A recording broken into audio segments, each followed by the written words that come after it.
What's up, kings and queens? It's your boy Dan from Daft Previews. I've got 3 picks on this 3-game slate, which I'm going to share with you all today. If that sounds interesting, let's go.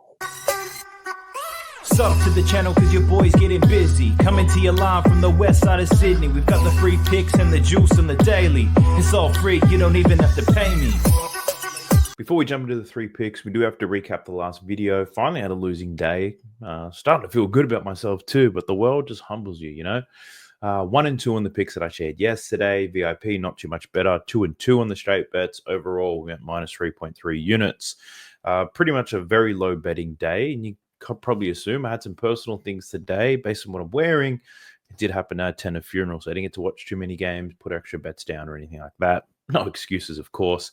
When I was running short on time, I built 2 different BAPs for VIP, and both of them flopped. One of them needed the Celtics money line, and Trace Jackson-Davis gets injured, plays limited minutes. So that sucked. Not having much luck with the BAPs. I don't know why people keep asking me for them, but anyway, let's talk about these straight bets. 2 and 2. Tyler Hero over 27.5 points and rebounds. I didn't hate this bet. Honestly, thought it was okay. He shot 6 for 19. He saw the volume, 31% from the field. What can you do? The matchup made sense. My man just wasn't hitting today. Scotty Barnes over 6.5 assists. The Raptors, they piled on 39 assists in this game. Did it by committee, but Scotty Barnes only records 3. Regardless, it was a bad read. I assumed he'd get a lot more, and he did not. He took a whole lot of shots. The usage was there. Wasn't creating for others. Scotty, a selfish little man today. But anyway, we lose. 2 winners on the day. Dame Lillard over his 6.5 assists. Malik Monk over 5.5 assists. Those were pretty easy. Look, Monk, I've said it's a sweat-free winner. Not completely sweat-free, but in the end, it all cashes out, right? So provided you're not emotionally invested, you would have been laughing by the end of that. So those were the 2 winners. We had a Dame Lillard value play. That was, if he gets, 20 points, 3 rebounds, 7 assists. He got that in the third quarter or something. What sucks about the day, though, is a lot of the leans that I had were easy money.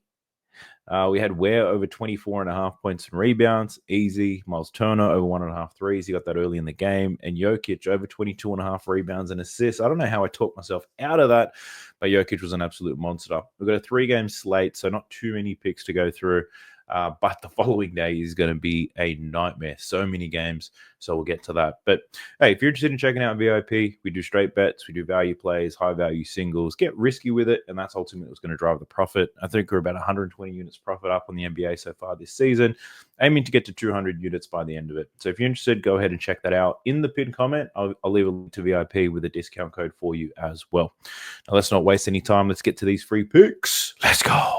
So we're jumping into props madness. This is the best tool you're going to find for NBA player props. I promise you that. You get a 7-day free trial when you sign up, and you'll also get 25% off your first month when you use the code DAFT when you happen to sign up. Head to propsmadness.com, enter DAFT when you sign up, and it'll all be there for you. So 3 games.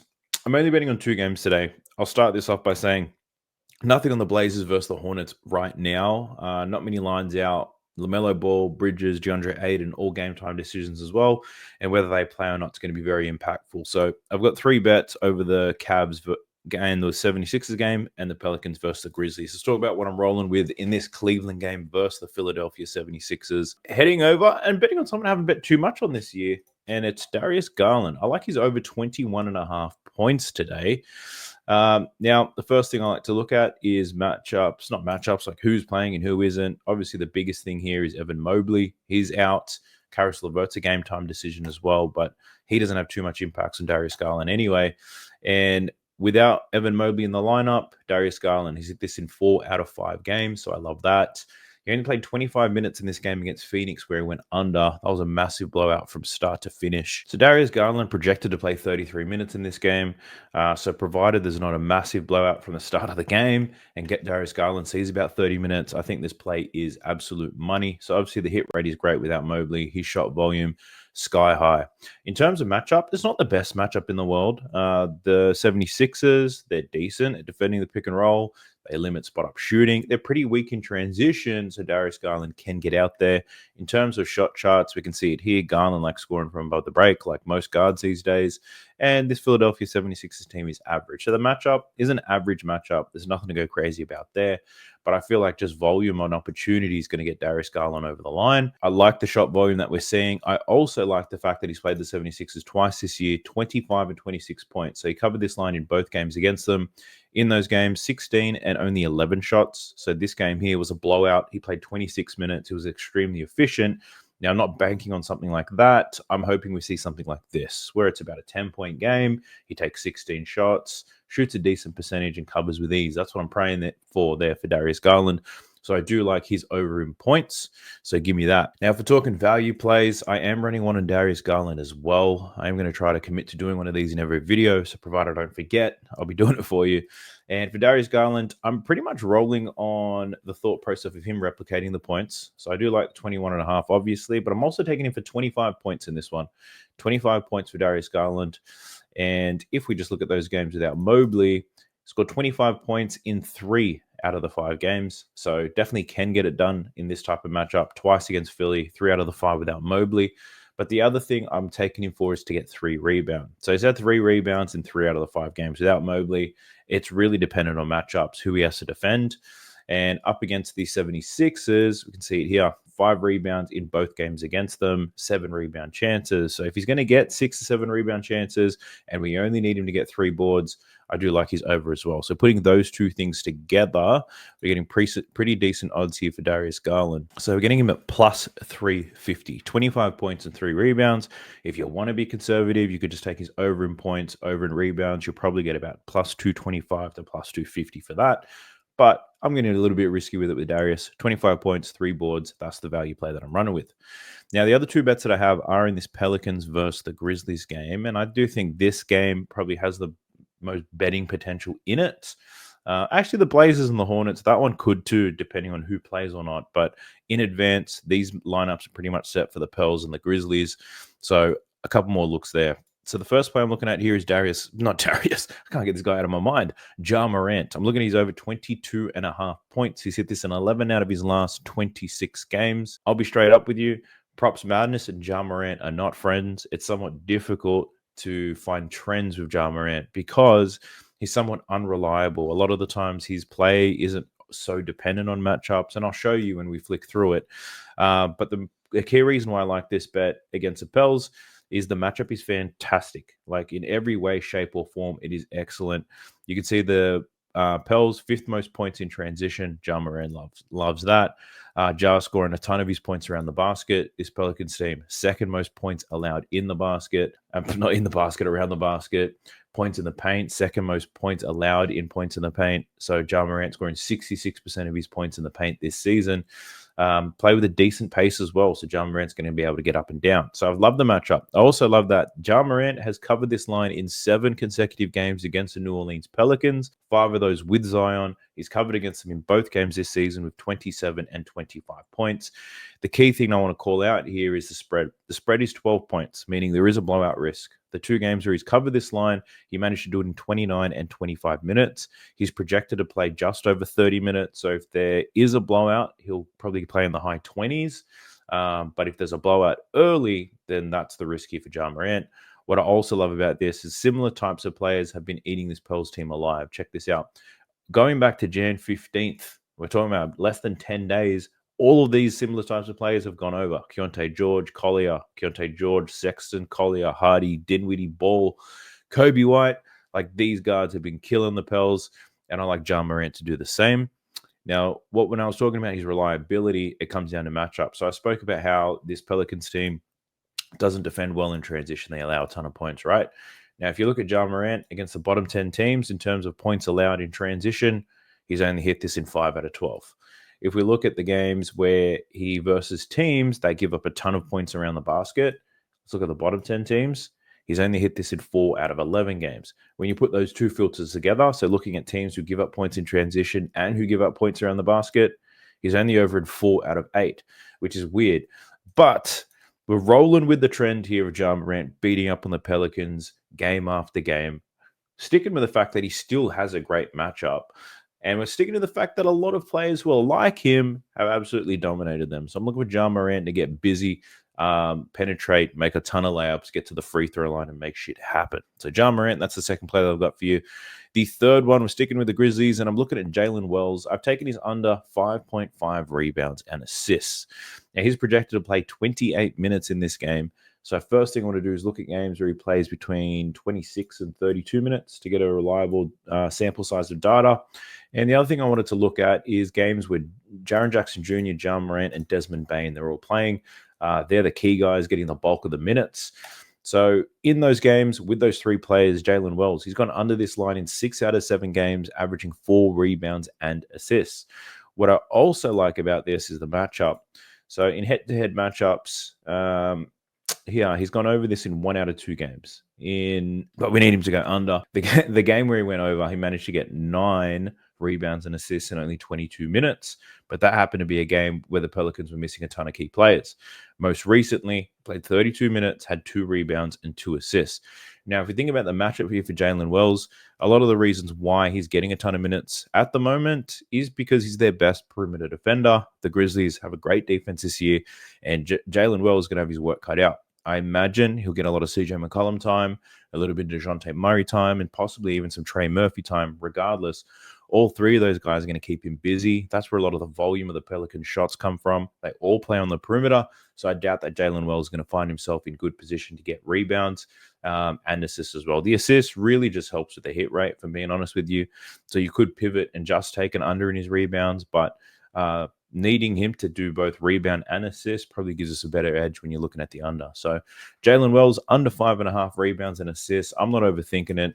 It is a little bit of juice, but I'm not a odds snob anymore anyway, so happy to take it. If this moves to 4.5, I take it only at plus money. But if you're looking at plus money right now, you could just take the under 3.5 rebounds. That's a plus money play as well. Very similar hit rate for Jalen Wells, but you might be clenching a little bit after that. Pumping the brakes once again to ask you to subscribe to the channel. This is the brand new channel. It'll be something that I'll be using for the next week at least. So I ask that you subscribe, like the video, drop me some comments down below. Let me know what your thoughts are. You can say anything you like.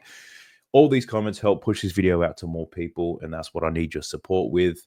I did read through your comments around a lot of the suggestions on what we can use this channel moving forward, whether it be educational stuff, whether it be different sports. Funny, no one said vlogs. I thought for a moment, can I vlog? Would that be a thing? Would people care about what I do in my day-to-day?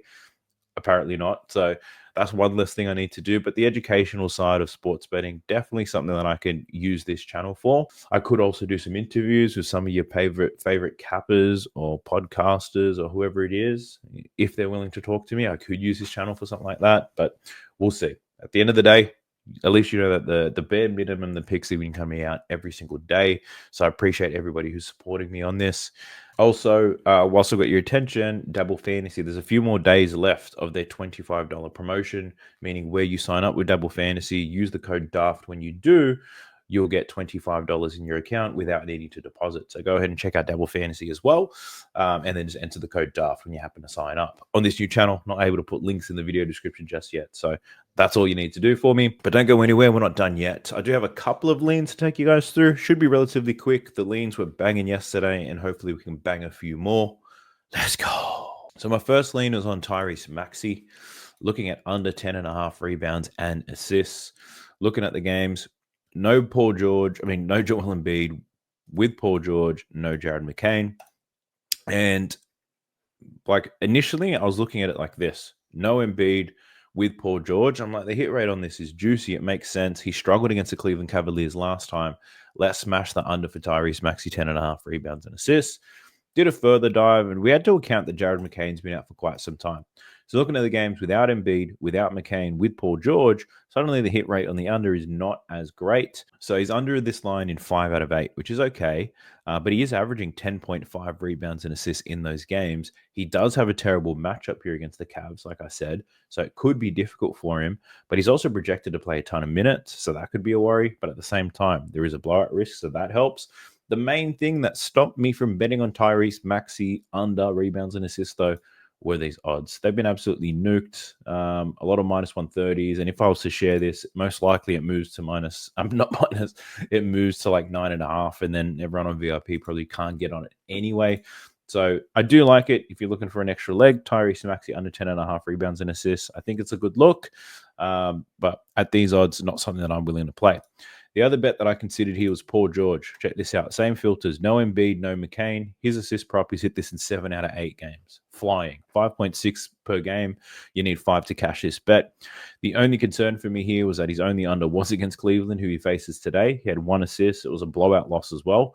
So if the Philadelphia 76ers don't get blown out, then Paul George to go over his assist prop probably looks like a good bet. But if the Cavaliers are going to blow the 76ers out, then the Tyrese Maxey under rebounds and assists looks like the good bet. With a spread of 10, I can't tell you which way it goes. Cavs have been blowing out a lot of weak competition, though, so that could definitely happen again. So, yeah, I was a little bit uncertain with both Paul George and Tyrese Maxey, so just chose to stay away purely because the game script in this one, a little bit difficult for me to predict. Staying away, but Paul George, great hit rate, makes a ton of sense. Matchup is somewhat difficult, provided they're not blown out, though. Paul George goes over, so it might be something you want to parlay. You might put some if you want to do Tyrese Maxey under his rebounds and assists, you might put Cleveland to cover the spread. If you want to get juicy with it, you might put Paul George over his assists and then the 76ers to cover the spread. You might want to get saucy with it that way, but I'm not betting on either of those, but I think they're good looks. The other one is in this Blazers versus Hornets game, and I wanted to talk about LaMelo Ball purely because I've got a few messages about this. I've seen some narratives type of stuff, so I just wanted to take you through it. His point line, 31.5. And there's a few people out there looking at under 31.5 points. Now, there are a few things that support the under here for LaMelo Ball. He's a game time decision with a wrist injury, so that always helps. We've got looking at his games with Mark Williams, who will be playing. With Mark Williams in the lineup, he's under this line in 9 out of 11 games. He's only averaging 25.6. Portland is an average matchup. It's not easy. It's not hard, but it is average. So the matchup not necessarily supporting the over or the under. But the reasons why it's a bit risky to take an under on LaMelo Ball for this 31.5, there's 2 of them that I think. The first one is that Miles Bridges is also a game time decision. And if Bridges is not there, who is their second leading scorer with Brandon Miller already out, then LaMelo Ball is probably going to see even more volume, right? So LaMelo is not afraid to take shots. If he's got one less person to pass to who can score, he'll shoot it himself. So that's a risk, the Miles Bridges thing, if he doesn't play. The other one is LaMelo Ball being snubbed from the All-Star game. And there's been a few players over time who have been snubbed, who come out and absolutely ball out. And that could potentially happen with somebody like LaMelo Ball. So there's 2 reasons why you shouldn't take it, but there's also some reasons that support the under as well. I'm not on either side. I'm just staying away, but I just wanted to share that information with you guys just as an FYI, just in case you're following people blindly, or if you have your own opinion on it, looking at hit rates, or if you're just buying into the narrative. Like if you're buying into the whole LaMelo Ball got snubbed, we have to take the over. Well, consider the fact that if Bridges plays and Mark Williams there, he doesn't score as many points. So take it all into consideration. Wait until lineups are finalized is what I think, and then make a decision from there. The last thing I wanted to share with you all is on Zach Edey, the big Canadian. Now, Zach Edey, this one has some conflicting information as well. Let me show you. He's projected to play 19 minutes in this game. He has been projected to play 19 minutes for quite some time now, and he has been pretty much playing it.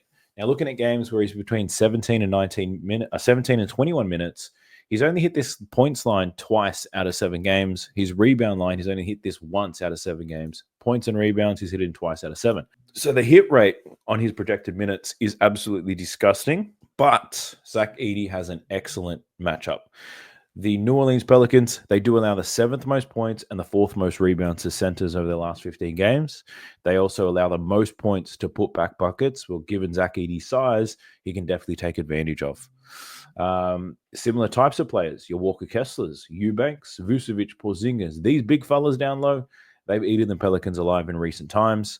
And the other thing is if Zach Edey plays really well because of the easy matchup, he might get more than his projected minutes.